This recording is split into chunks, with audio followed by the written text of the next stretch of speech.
अस्सलाम वालेकुम।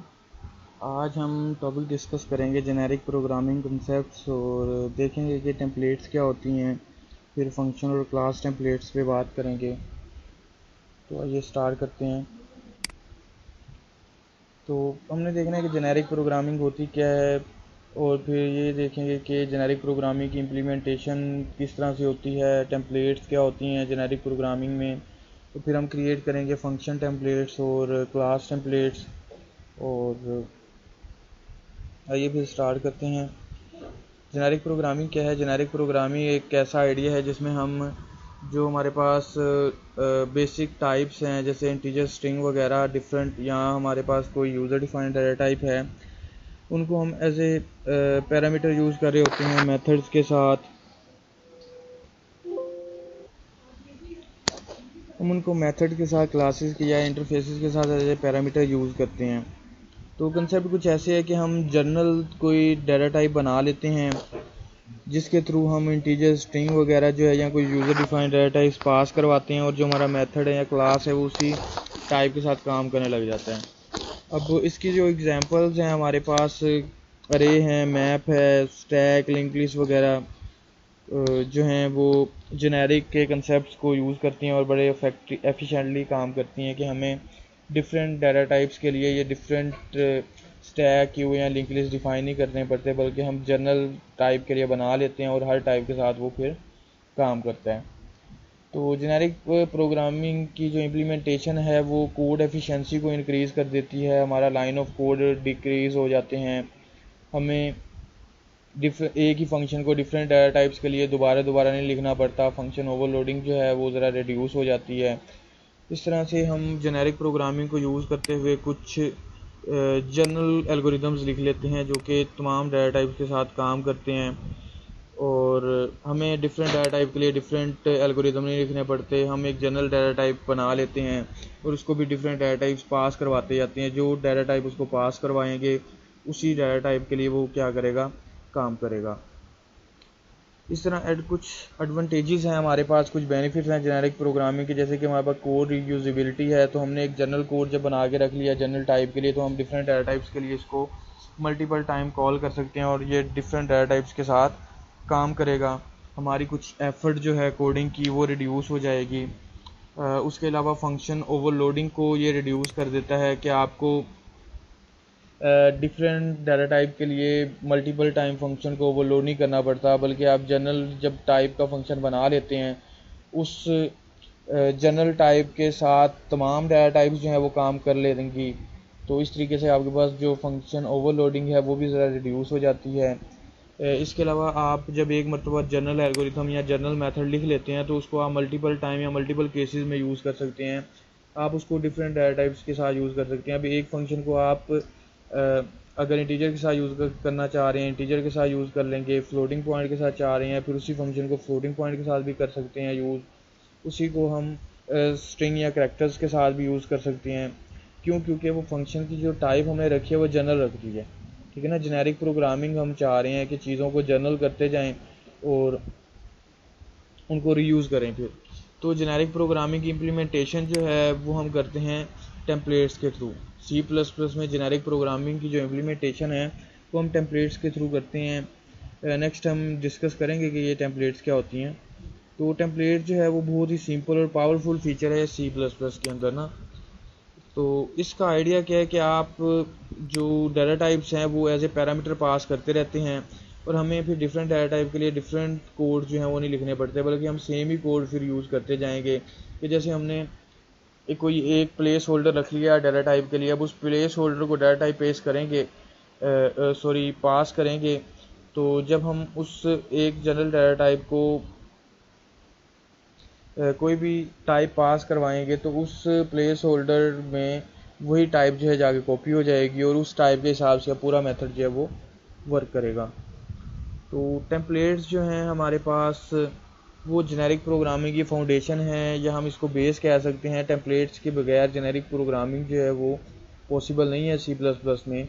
अब इसमें हम जो कोड लिखते हैं टेम्पलेट्स के थ्रू, तो वो कोड जो है वो इंडिपेंडेंट होता है डाटा टाइप से, किसी पर्टिकुलर डाटा टाइप का कोड नहीं होता, बल्कि वो इंडिपेंडेंट होता है, वो जनरल टाइप का कोड होता है। फिर फर्दर जब हम उसको कॉल करवा रहे होते हैं उस मेथड या क्लास का ऑब्जेक्ट बनाएंगे, तब हम उसको स्पेसिफाई करेंगे कि वो टाइप क्या है। तो जो टेम्पलेट है वो हमारे पास एक ब्लूप्रिंट है या एक किस्म का फार्मूला है जो कि जेनेरिक क्लास या जेनेरिक फंक्शन को क्रिएट करने के लिए हम यूज़ करते हैं। अब इस ब्लूप्रिंट के थ्रू हम मल्टीपल क्लासेस या फंक्शंस को क्रिएट करते जाएंगे। टेम्पलेट जो है वो दो तरह से यूज़ हो सकता है, या तो हम फंक्शन टेम्पलेट्स यूज़ करते हैं कि हम फंक्शन बना रहे हो तब टेम्पलेट का इस्तेमाल करेंगे, या फिर हम जब क्लासेस क्रिएट करेंगे तब हम टेम्पलेट को यूज़ कर सकते हैं, ताकि जो क्लासेस के अंदर हमारे पास डाटा है वो थोड़ा सा जनरल हो, ताकि डिफरेंट डाटा टाइप्स के साथ वो काम कर सकें। अब हमारे पास कुछ लाइब्रेरी कंटेनर्स हैं जैसे कि आइटरेटर और एल्गोरिथम वगैरह हैं, वो जेनेरिक प्रोग्रामिंग की एग्जांपल्स हैं। इनको हम स्टैंडर्ड टेम्पलेट लाइब्रेरी में डिस्कस करेंगे नेक्स्ट। तो टेम्पलेट के कंसेप्ट को यूज़ करते हुए वो लाइब्रेरीज जो हैं वो क्रिएट की गई हैं। अब अगर एग्जांपल के रूप में हम एक देखें कंटेनर, जैसे वेक्टर है हमारे पास। वेक्टर एक कंटेनर है जो कि नंबर ऑफ़ आइटम्स को स्टोर करने के लिए हम यूज़ करेंगे। तो डिफरेंट काइंड के हम वेक्टर्स जो हैं वो क्रिएट कर सकते हैं। अब वेक्टर को टेम्पलेट यूज़ करते हुए बनाया गया है। अब इस वेक्टर को हम किसी भी टाइप के साथ यूज़ कर सकते हैं। हमने वेक्टर का ऑब्जेक्ट क्रिएट करना है इंटीजर टाइप के लिए, तो ये सारे इंटीजर डाटा को स्टोर करेगा ये वेक्टर। अगर हम स्ट्रिंग का ऑब्जेक्ट क्रिएट करना चाह रहे हैं उसी वेक्टर का, तो अब ये वेक्टर का जो दूसरा ऑब्जेक्ट बनेगा वो क्या करेगा, सारी स्ट्रिंग्स के साथ काम करेगा। तो हम जब ऑब्जेक्ट इसका क्रिएट कर रहे हैं तभी स्पेसिफाई कर रहे हैं डाटा टाइप क्या होगी। हमने एक जनरल बना के रख लिया हुआ है, उसको अब टाइप पास करते जा रहे हैं, उसी टाइप के हिसाब से वो क्या करेगा, आगे वर्क करता जाएगा। अब टेम्पलेट की वर्किंग कैसे होती है। जो टेम्पलेट्स हैं वो कंपाइल टाइम पे एक्सपेंड होती हैं। जब कंपाइलर सोर्स कोड से ऑब्जेक्ट कोड क्रिएट कर रहा होता है तो उस वक्त जो टेम्पलेट्स हैं ये एक्सपेंड होती जाती हैं, और एक्सपेंशन के बाद जो है कंपाइलर उसके लिए कॉपी क्रिएट कर देता है उस मेथड के लिए, उस क्लास के लिए एक अलग से। तो सिंपली सोर्स कोड या फंक्शन के अंदर मल्टीपल कॉपीज़ क्रिएट हो जाती हैं फंक्शन या क्लासेस की। अब ये मल्टीपल कॉपीज़ क्यों होगी, क्योंकि डिफरेंट टाइप्स हैं हमारे पास। हमने एक जनरल टेम्पलेट बनाई है, तो डिफरेंट टाइप के साथ अगर उसको काम करना है तो उसकी भी डिफरेंट कॉपीज़ बनेगी। तो इसको अगर आप देख सकें तो यहाँ पर हमने एक टेम्पलेट जो है वो क्रिएट की है। टेम्पलेट टाइप नेम हम क्लास यूज़ करेंगे। टी एक हमारे पास यहाँ पर प्लेस होल्डर है, टी माई मैक्स टी एक्स वाई। अब आप देख रहे हैं कि ये जो टी का प्लेस होल्डर है हमने माई मैक्स के रिटर्न टाइप में भी उसको यूज़ किया, पैरामीटर्स में भी यूज़ किया। तो टी प्लेस होल्डर में हम डाटा टाइप पास करवाएंगे, तो जहाँ जहाँ पर टी लिखा हुआ है वहाँ पर वो डाटा टाइप जो है वो पेस्ट हो जाएगी। और मेन फंक्शन में जब फंक्शन कॉल किया गया है ये माई मैक्स का, तो उसके साथ डाटा टाइप स्पेसिफाई की गई है कि ये जो टी होगा टी की वैल्यू क्या होगी। बेसिकली इसको हम टेम्पलेट पैरामीटर कहते हैं, तो हम इसको टेम्पलेट पैरामीटर इंट पास करवा रहे हैं। तो इसका मतलब ये है कि टी की जो टाइप होगी वो क्या होगी, टी में जो वैल्यू स्टोर होगी वो इंट होगी। अब जहाँ जहाँ पर टी लिखा है वहाँ पर क्या आ जाएगा, इंट आ जाएगा। जैसे इंट माई मैक्स हो जाएगा, इंट एक्स इंट वाई हो जाएगा। इस तरह नेक्स्ट रो के अंदर हमने करैक्टर लिया है। अब माई मैक्स का ही फंक्शन है, उसको हमने करैक्टर टाइप जो है वो टेम्पलेट पैरामीटर को पास करवाई है। तो जहाँ पर टी लिखा है वहाँ पर 4 हो जाएगा, करैक्टर आ जाएंगे। तो अब अगर हम देखें तो जब कंपाइलर ने इसको एक्सपेंड किया कंपाइलेशन के दौरान, तो एक्सपेंशन में इंटीजर के लिए माई मैक्स की एक कॉपी बनी और करैक्टर के लिए माई मैक्स की एक अलग से कॉपी बनी।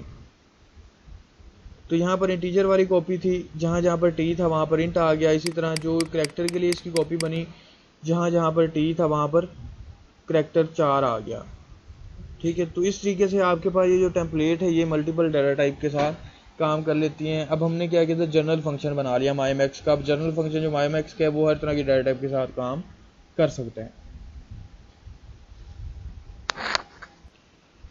अब फंक्शन टेम्पलेट जो है, फंक्शन टेम्पलेट फंक्शन क्रिएट करने के लिए हम यूज़ करते हैं, जनरल फंक्शन क्रिएट करने के लिए यूज़ करते हैं, ताकि डिफरेंट डाटा टाइप्स के साथ ये फंक्शन जो है वो काम कर सके। तो टेम्पलेट की जनरल डेफिनेशन है, जनरल सिंटैक्स जो है यहाँ पर दिया गया है। आप क्या लिखते हैं, टेम्पलेट कीवर्ड, उसके बाद एंगल ब्रैकेट्स लगा लेते हैं। अब एंगल ब्रैकेट्स में आप क्या करते हैं, इस टेम्पलेट के पैरामीटर्स जो हैं वो स्पेसिफाई कर लेते हैं। तो यहाँ पर आपके पास कीवर्ड है क्लास, उसके बाद आपने यहाँ पर कोई भी टाइप लिख देनी है, पैरामीटर कोई भी ले लेना है। लास्ट अगर एग्जांपल को आप देखें तो उसमें हमने टी कर लिया था। अब यहाँ पर आप कुछ भी वेरिएबल नेम लिख सकते हैं। उसके बाद आपके पास यहाँ पर रिटर्न टाइप आती है, तो रिटर्न टाइप भी हमारी क्या होगी, ये टाइप ही होगी। उसके बाद फंक्शन का नेम आएगा, फिर पैरामीटर लिस्ट आ जाती है और फिर आगे बॉडी ऑफ द फंक्शन आ जाता है, जिसको आप अपने हिसाब से रिक्वायरमेंट के हिसाब से डिफाइन कर लेंगे कि फंक्शन की बॉडी क्या होगी।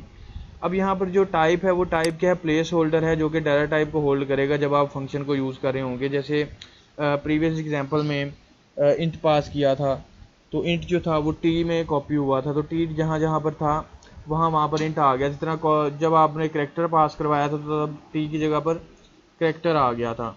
तो यहाँ पर ये प्लेस होल्डर है जो कि डाटा टाइप को होल्ड करता है, और उस कॉपी को जब कंपाइलर ने कॉपी बनानी होती है इस फंक्शन के लिए, तो फिर ये इस डाटा टाइप से रीड करता है और प्लेस होल्डर की जगह पर उस डाटा टाइप को प्लेस करके कॉपी क्रिएट कर लेता है। अब ये जो हमारे पास प्लेस होल्डर की टाइप है या डाटा टाइप का जो नाम है, ये हम फंक्शन डेफिनेशन में क्या कर सकते हैं, यूज़ करते हैं। फिर हमारे पास एक एग्जांपल आ गई है। इस एग्जांपल के अंदर हमारे पास हमने एक टेम्पलेट क्लास फंक्शन क्रिएट किया है सम का, टेम्पलेट्स को यूज़ करते हुए। तो टेम्पलेट हमारे पास यहाँ तक टेम्पलेट डिफ़ाइन कर लिया, उसका पैरामीटर डिफ़ाइन कर लिया। यहाँ पर फिर हमने फंक्शन की डेफिनेशन स्टार्ट की और यहाँ क्लोज़ कर दी। अब जहाँ रिटर्न टाइप आनी थी वहाँ पर हमने उसका पैरामीटर जो है वो टी रख लिया, फिर फर्स्ट और सेकंड इसी तरह पैरामीटर हमने रख लिए टी टाइप के, दोनों को ऐड करवाया रिटर्न में, फिर हमने वैल्यू रिटर्न करवा दी। फिर हमने यहाँ पर इसका मेन फंक्शन लिखा। यहाँ पर अब सम के फंक्शन को डिफरेंट डाटा टाइप्स के साथ कॉल करवाया है। एक बात यह है कि हम डाटा टाइप जो है इसके साथ स्पेसिफाई करवा सकते हैं एंगल ब्रैकेट्स लगा के। अगर हम स्पेसिफाई नहीं करते तो बाय डिफ़ॉल्ट कंपाइलर जो है वो इसकी जो इसके पैरामीटर हैं यहाँ से वो टाइप उठा लेता है। जैसे ये दोनों पैरामीटर इंटीजर टाइप के हैं, ये दोनों फ्लोटिंग पॉइंट डबल टाइप के हैं, ये फ्लोट टाइप के हैं, ठीक है, ये साइंड इंट का है, ठीक है। तो यहाँ से इसने क्या करना है, कंपाइलर ने खुद से ही टाइप उठा के इसको एग्जीक्यूट कर लेना है। अब हम इसी कोड को कंपाइलर में एग्जीक्यूट कर लेते हैं। तो कंपाइलर में एग्जीक्यूट करने से पहले मैं ज़रा इसके अंदर से ये जो बुलेट्स हैं वो रिमूव कर लेता हूँ, ताकि कोड जो है वो ज़रा बेहतर हो जाए।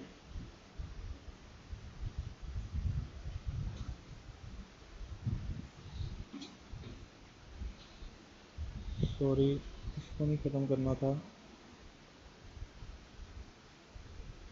ये आ गया क्लीन कोड हमारे पास। इसको मैंने यहाँ से कट किया और डेव IDE में गए, यहाँ पर इसको पेस्ट कर दिया।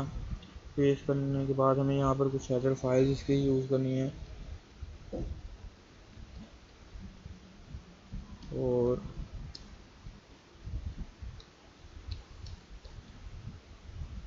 देखिए अब टेम्पलेट बना ली थी, सम का फंक्शन क्रिएट कर लिया।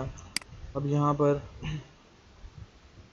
ये हमारे पास इंटीजर टाइप का डाटा आया फ्लोटिंग पॉइंट का, और ये सम किया। यहाँ पर हम इसको क्या कर लेते हैं, एग्जीक्यूट कर लेते हैं।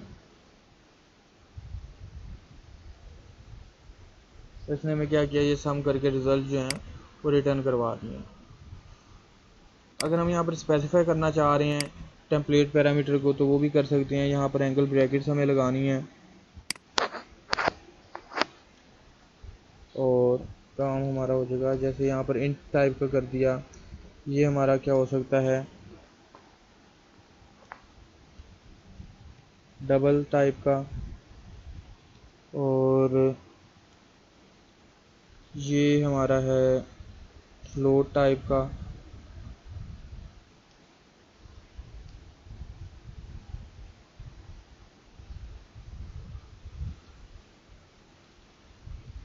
इसको एंड कर देते हैं और इस तरीके से भी ये काम करता है। अगर हम चाहते हैं कि हम ये टाइप देखें कि टाइप क्या रिटर्न करवा रहे हैं, तो अगर हमें यहाँ पर चेक करना है कि ये टाइप इसकी क्या है, तो उसके लिए हमारे पास एक हेडर फाइल है टाइप इन्फो की। हम इसे क्या करते हैं, यहाँ पर कॉपी कर लेते हैं। उसके बाद हमने यहाँ पर इसका फंक्शन यूज़ करना है टाइप आईडी का, ताकि हम चेक कर सकें कि इसकी टाइप क्या है। तो ये टाइप आईडी का फंक्शन हमने यहाँ से पिक कर लिया और यहाँ पर यूज़ कर लेंगे।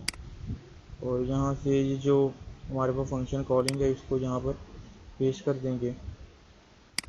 अब देखें, इंटीजर के लिए आई रिटर्न करवाएगा, डबल के लिए ये डी करवा देगा, फ्लोटिंग के लिए इसने एफ रिटर्न करवा देना है हमें। तो इस तरीके से हम इसको मल्टीपल टाइम पे यूज़ कर सकते हैं। तो इसको कॉपी करते हैं, पेस्ट, यहाँ पर भी पेस्ट और यहाँ पर भी पेस्ट। के बाद हमें ये वाला पार्ट चाहिए इसका, और इसको हमने कॉपी किया, पेस्ट किया और यहाँ पर भी पेस्ट किया। अब हम इसको एग्जीक्यूट करते हैं तो हमें इसकी टाइप्स रिटर्न करता जाएगा। सॉरी, यहाँ पर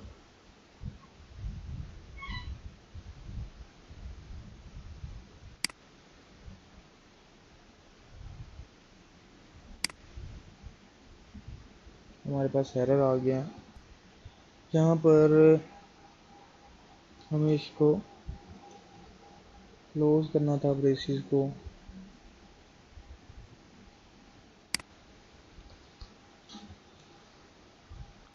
और यहाँ पर भी इसको क्लोज करना है और यहाँ पर भी इसको क्लोज करना है। उसके बाद इसको क्या कर लेते हैं, कंपाइल कर लेते हैं। तो इसने हमें ये दे दिया, ये पहले इंटीजर आ रहा है, डबल फ्लोट, और उसके बाद फिर क्या कर रहा है, इंटीजर रिटर्न करवा रहा है। तो हमने जो उसको टाइप डिफाइन किया उसी के हिसाब से क्या कर रहा है, रिटर्न करवा रहा है, इंटीजर, फ्लोट, डबल और इंटीजर। तो यहाँ तक हमने क्या किया, एक जनरल टेम्पलेट बना के उसको आगे यूज़ कर लिया है। इस तरह हमारे पास मल्टीपल आर्गूमेंट्स के साथ भी एग्जांपल है। अब हमने यहाँ पर सम के फंक्शन को ओवरलोड कर लिया, जनरल फंक्शन बनाया एक सम का 2 पैरामीटर के साथ, उसको फिर ओवरलोड किया 3 पैरामीटर्स के लिए, और टाइप जो है ये जनरल ही यूज़ कर रहा है। तो उसके बाद इसको फिर आगे कॉल करवा लिया है। तो इसी को हम क्या करते हैं, यहाँ से कॉपी करते हैं और यहाँ पर लाके पेस्ट कर दिया। ये जो बुलेट हमें नहीं चाहिए, तो अब ये हमारे पास ओवरलोड कर दिया। अब ये 3 पैरामीटर के साथ फंक्शन है, ये हर डाटा टाइप के साथ काम कर सकता है। ये 2 पैरामीटर वाला फंक्शन था, ये 2 पैरामीटर्स के साथ किसी भी डाटा टाइप के लिए वर्क कर सकते हैं। सॉरी। तो इस तरह ये वाली जो स्टेटमेंट है हमारे पास सम की, इसको हम यहाँ पर रख लेते हैं, और ये क्या करेगा, अब 3 पैरामीटर के साथ रिजल्ट शो करवा देगा हमें। तो देखें, इसने 57 जो है वो शो करवा दिया। तो उन्हें ये जो टेम्पलेट्स के जो फंक्शन बना लिए हैं, और अब उनको ओवरलोड भी करके देख लिया कि फंक्शंस जो हैं वो ओवरलोड किस तरीके से हम कर सकते हैं। अब हमारे पास आ जाता है नेक्स्ट क्लास टेम्पलेट कि हम क्लासेस की टेम्पलेट्स जो हैं वो किस तरह से क्रिएट कर सकते हैं। तो हम जिस तरह से फंक्शन टेम्पलेट जो है डिफ़ाइन करते थे, उसी तरह क्लास टेम्पलेट हम डिफ़ाइन कर सकते हैं। सिर्फ फंक्शन क्रिएट करने में हमने थोड़ा सा इतने पार्ट का इजाफा किया था, तो क्लास क्रिएट करने में भी हम सिर्फ इतने पीस ऑफ कोड का इजाफा करेंगे, और क्लास नेम आगे उसकी बॉडी आ जाएगी। टाइप हमारे पास क्या है, प्लेस होल्डर है, जो कि डाटा टाइप को होल्ड करके रखेगा। जब क्लास इंस्टेंशिएट करेंगे हम, तो तब हम इसको पैरामीटर को टाइप पास करवा देंगे। हम एक से ज़्यादा डाटा टाइप भी जो है वो यहाँ पर साइन कर सकते हैं। हम उसके लिए क्या करेंगे, कॉमा यूज़ कर सकते हैं। और ये जो क्लासेस हैं, ये link list, binary tree, stack, Q, अरे वगैरह क्रिएट करने के लिए हम यूज़ करते हैं। कि लिंक लिस्ट को अगर हम टेम्पलेट यूज़ करते हुए क्रिएट कर लेंगे, तो ये डिफरेंट डाटा टाइप्स के साथ भी लिंक लिस्ट काम करेगी। बाइनरी ट्री जो है वो भी डिफरेंट डाटा टाइप्स के साथ काम कर सकता है। स्टैक, क्यू, अरे वगैरह जो है वो डिफरेंट डाटा टाइप्स के साथ काम कर सकती हैं। तो इसकी एग्जांपल देखते हैं। अब एग्जांपल में हमने माई पेयर की एक क्लास क्रिएट की है, उसके प्राइवेट वैल्यूज़ के उसकी एक हमने अरे बना दी है, और उसकी टाइप हमने क्या कर दी है, टी में जो भी टाइप आएगी वो इसको साइन हो जाएगी। फिर कंस्ट्रक्टर बनाया है, फिर शो पेयर करके हमने इसको प्रिंट करवा दिया है यहाँ पर वैल्यूज़ को। ये माई पेयर यहाँ पर अब देखें, ऑब्जेक्ट क्रिएट करने के टाइम पहले हमने क्या किया, क्लास का नेम दिया, उसके बाद हमने उसकी टेम्पलेट पैरामीटर इसको पास करवाया। टेम्पलेट पैरामीटर में हमने इंट दिया है, हम चाहते हैं कि यहाँ पर ये जो अरे बनी थी वैल्यूज़ वाली वो इंटीजर टाइप की हो। फिर माई ऑब्जेक्ट में हमने कंस्ट्रक्टर के थ्रू वैल्यू पास करवा दी 115 एंड 36। उसके बाद हमने उसी क्लास का एक और ऑब्जेक्ट बनाया और उसको हमने टेम्पलेट पैरामीटर डबल पास कर दिया है। तो अब जो उसके अंदर वैल्यूज़ की जो अरे बनेगी वो फ्लोटिंग पॉइंट टाइप की होगी, सारी की सारी फ्लोट वैल्यूज़ जो हैं वो यहाँ पर स्टोर होंगी, डबल टाइप की वैल्यू स्टोर होंगी। फिर हमने ऑब्जेक्ट का शो का फंक्शन जो है वो क्रिएट कर दिया है।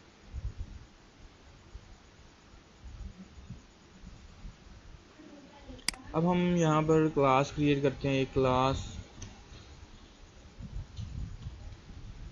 कैलकुलेटर, और हम चाहते हैं कि ये क्लास जो है ये तमाम डाटा टाइप्स के साथ वर्क करे। तो उसके लिए हमें क्या करना है, यहाँ पर अब हम चाह रहे हैं कि ये क्लास जो है 2 वैल्यूज़ को मैनेज करे।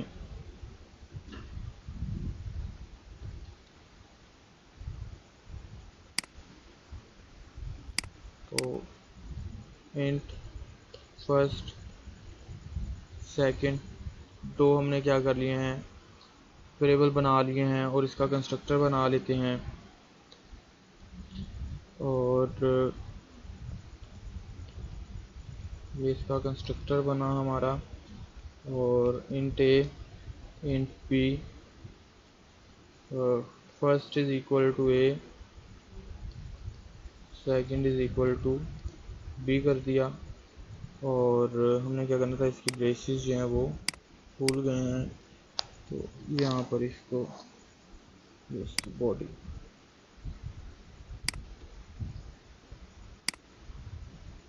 तो इसकी बॉडी जो है हमने डिफाइन करवा दी।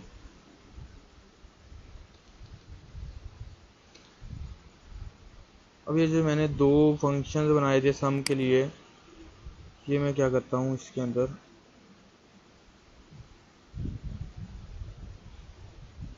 ऐड करवा देता हूँ। तो यहाँ पर आई थी, मुझे ये देने की ज़रूरत नहीं है।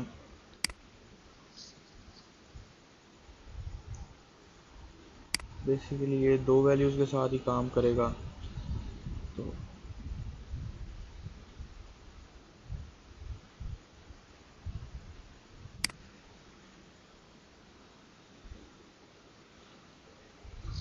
ये कैलकुलेटर सिर्फ 2 वैल्यूज़ के लिए काम करेगा, इसलिए हमने इसको यहाँ पर बना लिया। रिटर्न टाइप इसकी क्या होगी, सम टाइप की होगी।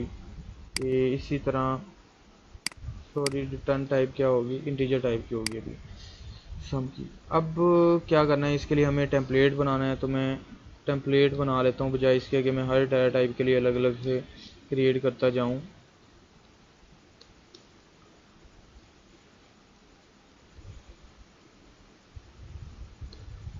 TYP करके ये मैंने एक इसके लिए टेम्पलेट पैरामीटर बना लिया है। अब मुझे जहाँ जहाँ पर डाटा टाइप लिखनी है वहाँ पर मैं क्या कर लेता हूँ, TYP को लिखता जाता हूँ, ताकि चीज़ें जो हैं वो थोड़ी सी जर्नल हो जाएं। तो ये जर्नल इसको हमने कर दिया, और ये भी इंटीजर नहीं चाहिए, हमें जर्नल चाहिए ताकि ये सम करें हम किसी भी वैल्यू का। उसके बाद हमारे पास हो सकता है सब्ट्रैक्ट, और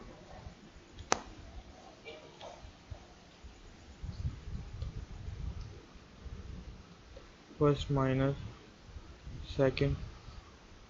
इसी तरह हम मल्टीप्लाई के लिए भी बना सकते हैं, और इसको क्या कर देते हैं, मल कर देते हैं, और जहाँ पर सब्ट्रैक्ट था उसको स्टेरिक। और डिवीजन के लिए भी हम यहाँ पर लिख सकते हैं v, और ये आ गया। अब हमने क्या किया, क्लास टेम्पलेट एक क्रिएट कर लिया है। और जहाँ जहाँ पर हमें डाटा टाइप देनी थी वहाँ पर हमने TYP लिख दिया है। तो ये हमारी कोई एक जनरल क्लास जो है वो क्रिएट हो चुकी है। अब हम क्या करते हैं, इसको, ये अभी हमें नहीं चाहिए, हमने यहाँ पर क्लास कैलकुलेटर का ऑब्जेक्ट बनाना है।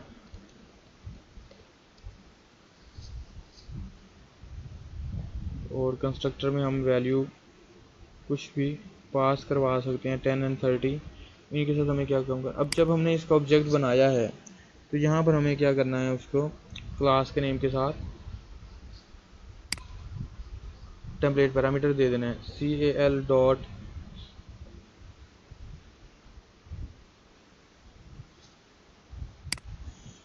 सम।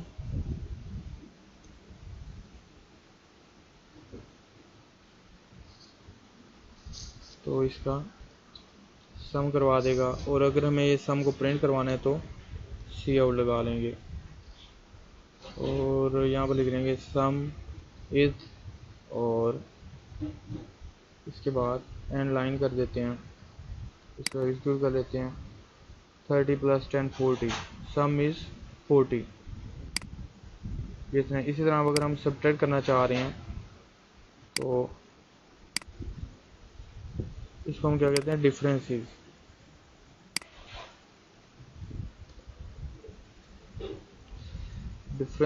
और ये क्या होगा, सब्ट्रैक्ट, और ये हमें क्या कर देगा, उसका डिफरेंस शो कर देगा -20।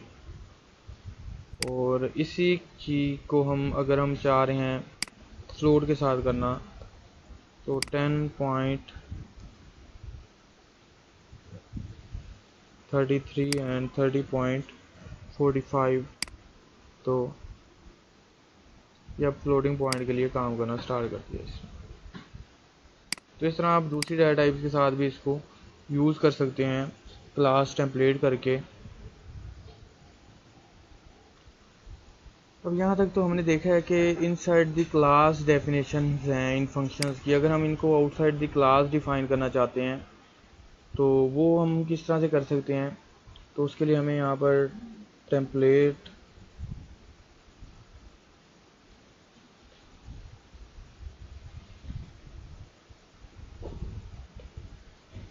डिफ़ाइन कर ली। यहाँ पर हमने टेम्पलेट पैरामीटर ले लिया t।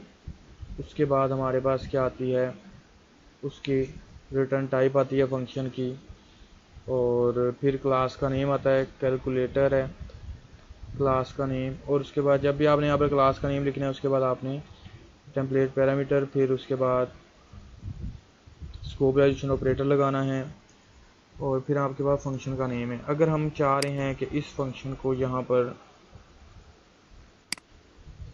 डिफ़ाइन करें तो टाइप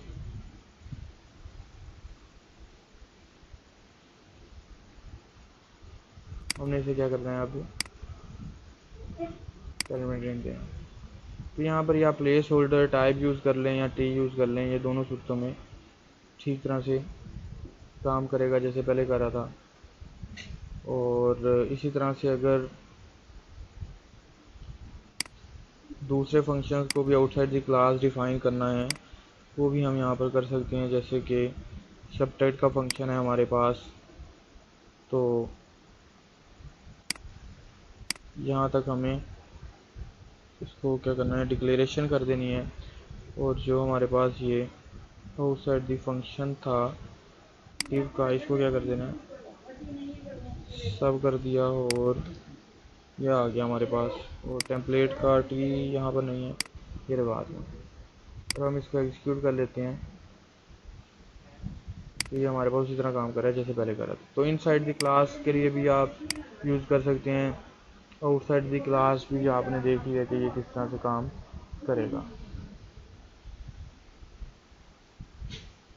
नेक्स्ट इंशाल्लाह ताला हम देखेंगे कि टेम्पलेट लाइब्रेरी को कैसे यूज़ करते हैं।